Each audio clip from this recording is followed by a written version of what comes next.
राधा, राधा!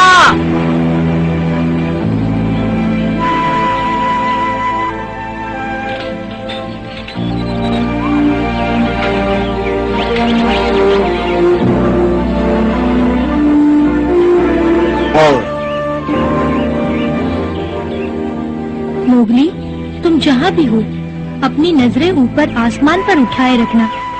जहाँ तुम्हें ये धुआं उठता दिखे हम तुम्हें वहीं मिलेंगे मोगली।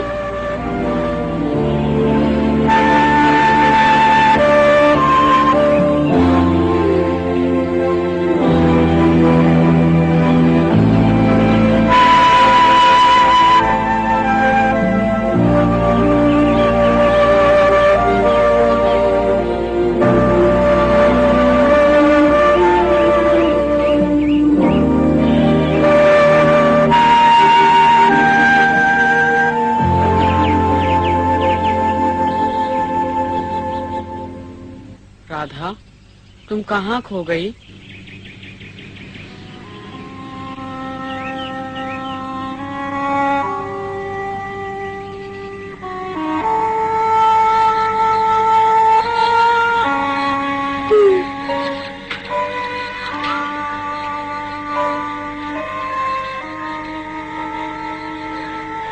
कल सुबह हम राजनगर लौट चलेंगे। उषा बेटी, तुम बहुत थक गए होंगे, अब सो जाओ।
वापस जा रहे हैं राधा, फिर किसी दिन आकर मोगली की तलाश करेंगे। ठीक है न पिताजी?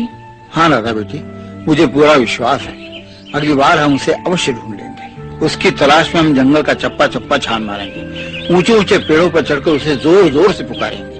वो अवश्य मिल जाएगा, लेकिन इस वक्त हमें यहाँ से जाना होगा बेटी। पिताजी ठीक कह रहे हैं, अब चलो राधा।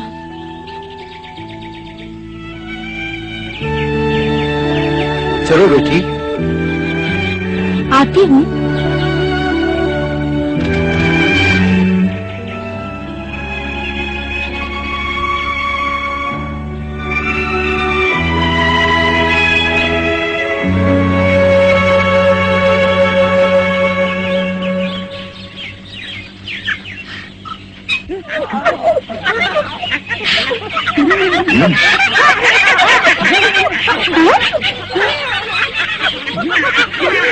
आओ, इन बंदरों की तरफ ध्यान मत दो, चलते रहो।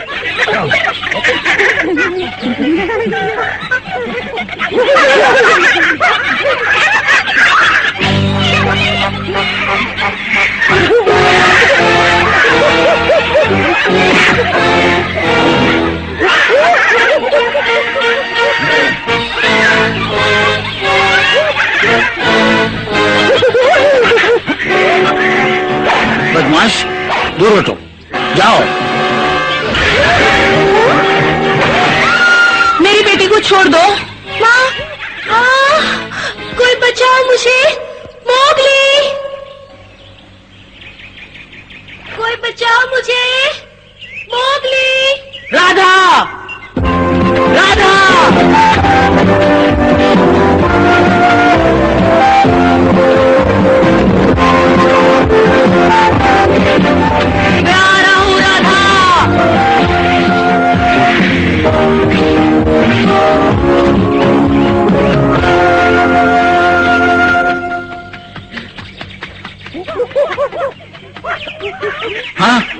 मोगली, वो देखो। हाँ? राधा!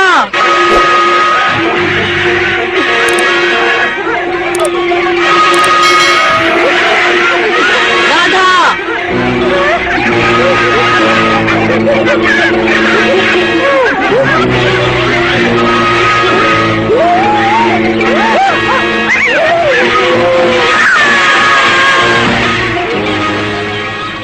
राधा,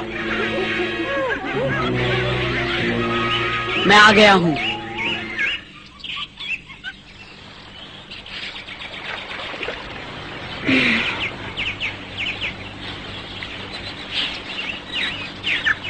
राधा, उठो, थोड़ा पानी पी लो।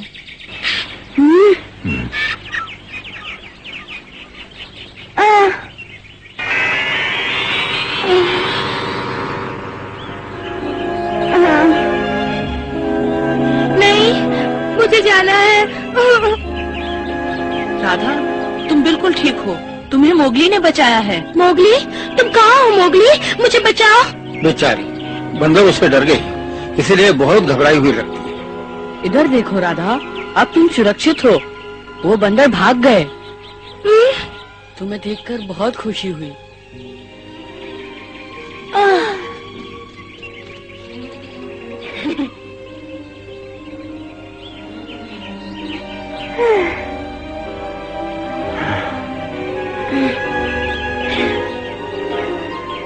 मोगली, तुम आ गए मोगली। हाँ, मुझे तुम अपने साथ ले चलोगे ना मोगली? जरूर।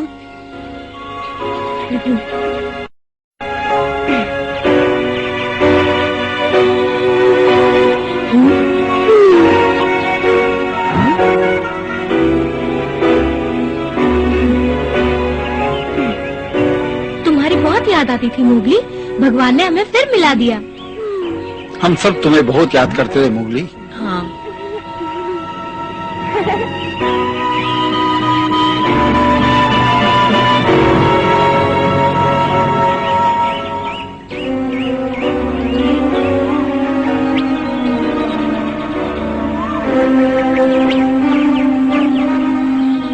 तो इसका मतलब राधा के पिता अब इस दुनिया में नहीं रहे। यही बात है मोगली। जब हम राजनगर पहुँचे, वहाँ बीमारी फैली हुई थी और राधा के पिता भी उस बीमारी की चपेट में आ गए। वैद्य, हकीम सबको दिखाया, लेकिन कोई कुछ न कर सका। पिताजी बहुत बीमार थे और धीरे धीरे वो अपनी सहन शक्ति खो बैठे। फिर एक दिन चल बसे। हमने संजय को इसी गांव में दफनाने का फैसला किया, जिसमें उसका बचपन और जवानी गुजरी थी।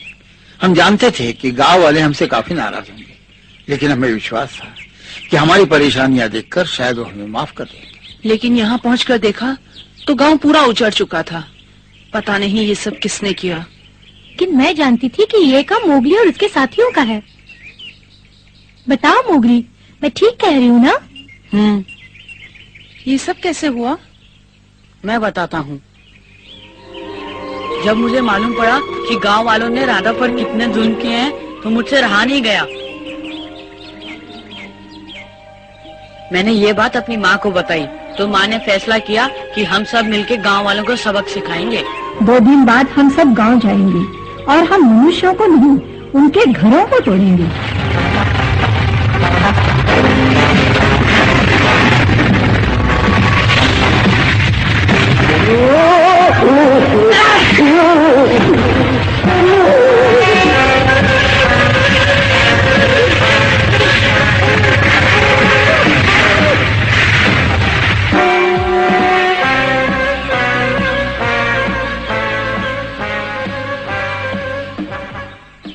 उस दिन के बाद जंगल बदल गया। चारों तरफ शांति हो गई, एकदम खामोशी।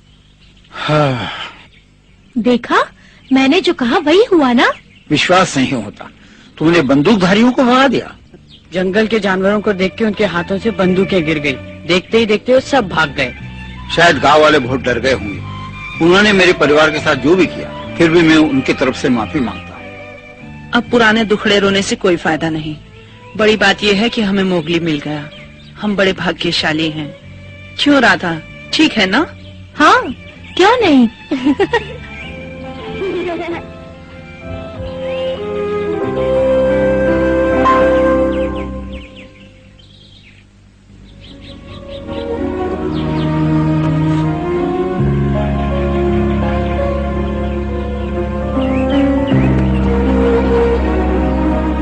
वहाँ हमारे खेत थे जो गांव वालों को बहुत खटकते थे, और उस तरफ हमारे पड़ोसी दिलीप के खेत थे। सच कहता हूँ, हमारी जमीन बहुत अच्छी थी।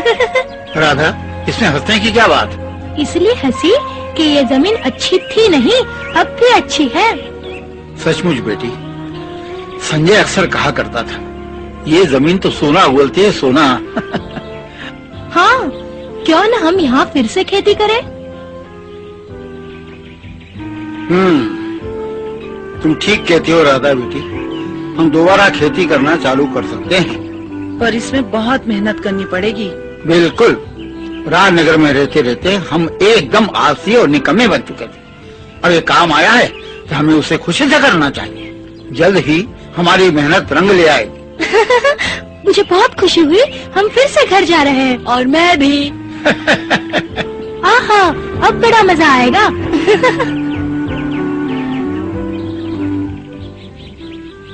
ये वो जगह है जहाँ भैंसे चराया करते थे। बिना जानवरों के ये जगह कितनी सुनी लग रही है ना बेटी? तुम बहुत तेज दौड़ते हो मोगली, मैं भी एक दिन तुम्हारा मुकाबला करूंगी। देखा बेटी, राधा कितनी खुश नजर आ रही है। हमने गांव आकर बहुत ही अच्छा किया। मैं जानता हूँ ये काम कठिन है, लेकिन भगवान ने चाहा तो सब ठीक हो जाएगा। लेकिन हम यहाँ कैसे रहेंगे? हमारे पास तो कुछ भी नहीं है, रुपया पैसा। सच कहती हो उषा। हमारे जानवर भी पता नहीं कहाँ होंगे। हम खेत कैसे जोतेंगे? पता नहीं, मुझे कुछ समझ में नहीं आता। दादाजी क्या सोचने लगे? यही कि जिंदा रहने के लिए हमें खाना चाहिए, और खाने के लिए खेती करनी होगी, और खेती करने के लिए हमें जानवर चाहिए। उसकी क्या जरूरत है? आपके जानवर तो यही हैं। क्या कह रहे हो मोगली? इसका मतलब है कि हमारी भैंसें कहीं आसपास ही होंगी। हाँ बिल्कुल, गांव वालों के जाने के बाद सभी जानवर घबरा गए थे, लेकिन हमारे साथी भेड़ियों ने उनकी रखवाली की है। वो सब नदी के उस पार हैं। ये तो बहुत अच्छी खबर है। सुना बेटी, कुछ सुना तुमने? हाँ पिताजी, मोगली ने ये खबर सुनाकर हमें नई जिंदगी दी है। अब हमें मेहनत करके कामयाब होना है। और हम जरूर कामयाब होंगे बेटी। देखना, हम हमारे खेतों को फिर से हरा भरा कर देंगे। अब काम शुरू करना चाहिए। हाँ पिताजी, हम सब तुम्हारे साथ हैं। तुम हमारी मदद करोगे मोगली? ऐसा मौका फिर कब मिलेगा?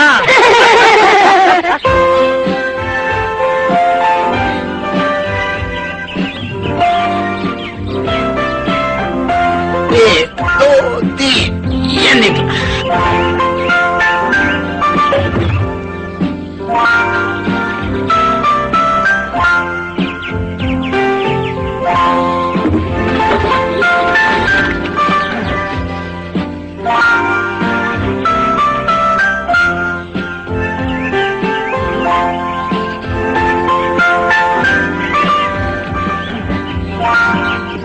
चलो, आज के दिन बहुत काम हो गया, मानना पड़ेगा।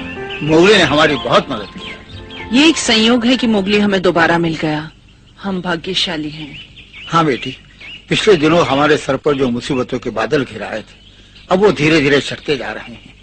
ऐसा लगता है अब हमारे अच्छे दिन आ गए हैं। हमें मोगली का धन्यवाद करना चाहिए। उसकी वजह से हमारे ये दिन वापस लौट आए।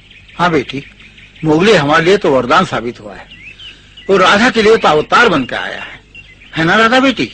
हाँ, शायद आप ठीक कह रहे हैं।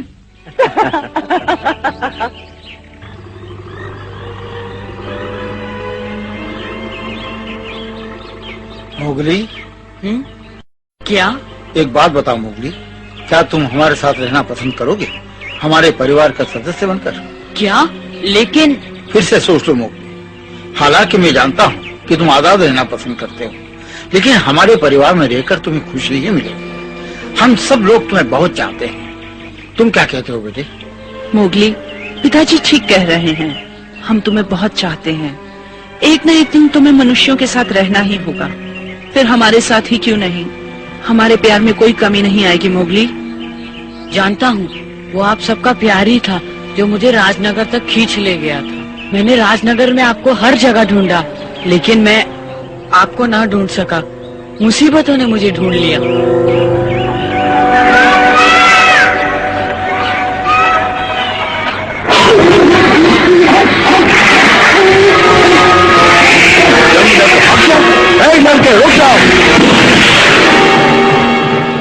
बस मैं वापस लौट आया। ओ मोगली, अब तो हम तुम्हें मिल गए हैं, हमारे साथ रहोगे ना? हाँ। सच मोगली? फिर तो बहुत मजा आएगा, है ना? बहुत मजा आएगा।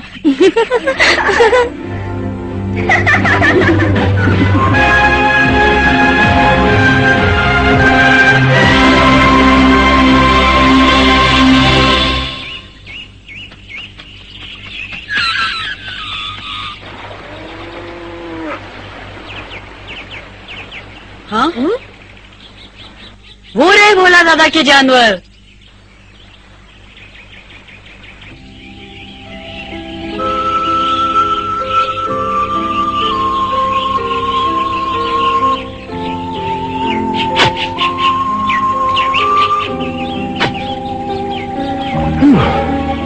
पिताजी, अब थोड़ा आराम कर लीजिए। आप सुबह से काम में जुटे हैं, थक गए होंगे। लेकिन अभी बहुत काम बाकी है और फिर काम करने में मुझे खुशी होती है। आपका बस चले तो आप दिन रात काम करते रहें। सच बेटी, इसी का नाम जिंदगी है।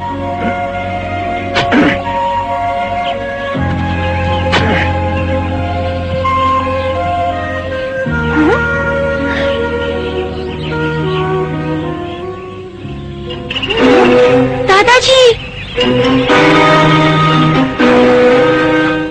दादाजी, माँ, कुछ लोग इधर आ रहे हैं। क्या कहा बेटी? कौन लोग हो? क्यों परेशान हो रही हो? आप देखिए पिताजी। भाग चलो दादाजी, वो लोग जल्दी यहाँ आ जाएंगे। तो इसमें घबराने की क्या बात है राधा बेटी? कौन है वो लोग? पता नहीं, मैंने उन्हें ठीक से नहीं देखा, लेकिन वो 4 है और उनके साथ 2 बच्चे भी हैं। क्या? मैं जाकर देखता हूँ। जरा संभल के। अरे, ये तो मेरा पड़ोसी दिलीप है और उसका भाई अमरीक। भोला, तुम यहाँ? हाँ?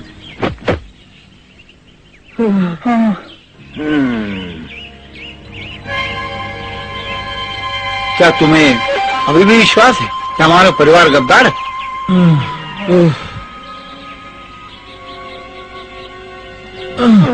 सुनो भोला, हमें माफ कर दो।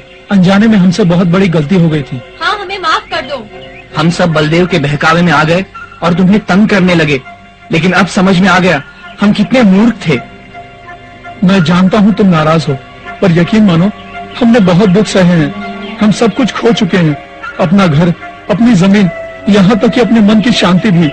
भोला, हमें माफ कर दो और एक बार फिर अपने पड़ोसी की तरह अपने पास रहने दो। चुप हो जाओ मेरे लाल, चुप हो जाओ।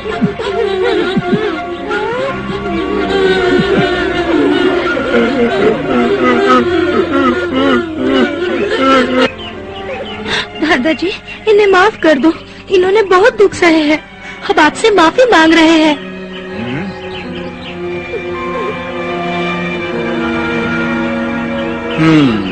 ठीक कहती हो बेटी, इन्हें अपने किए की सजा मिल गई। तो क्या तुमने हमें माफ कर दिया भोला? शुक्रिया भोला। बहुत बहुत शुक्रिया। तुम वापस क्यों आ गए दिलीप? अब हमारे लिए कहीं कोई जगह नहीं है भोला। जब जानवरों ने हमें यहाँ से भगाया तो हम बहुत से नगरों में गए, लेकिन वो सब हमसे डरते हैं, सोचते हैं हम जालिम हैं।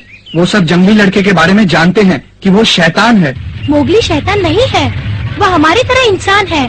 हाँ, हाँ? वो देखो, मोगली भैंसों के साथ। क्या भैंसों के साथ? वो तो पक्का शैतान है। चुप रहो तुम। एक बात कान खोल के सुन लो, अगर इसके बाद तुमने मोगली को शैतान कहा तो मुझसे बुरा कोई न होगा। वो हमारे परिवार का एक सदस्य है, उसके साथ इज्जत से बात किया करो। मोगली।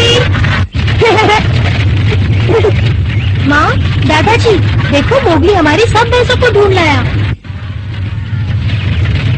हमारी भैंसे, मोगली हमारी भैंसे ढूंढ लाया। अब हम आराम से खेती कर सकते हैं। देखो कितना बड़ा झुंड है भैंसों का। क्या ये सब तुम्हारे हैं भोला? नहीं अमरीक, मेरा झुंड इतना बड़ा नहीं था। तुम्हारे जानवर भी है इसमें और दूसरे किसानों के भी। मोगली, राधा, बहुत मजा आ रहा है इनसे। तुम भी बैठोगी? हाँ हाँ, क्यों नहीं।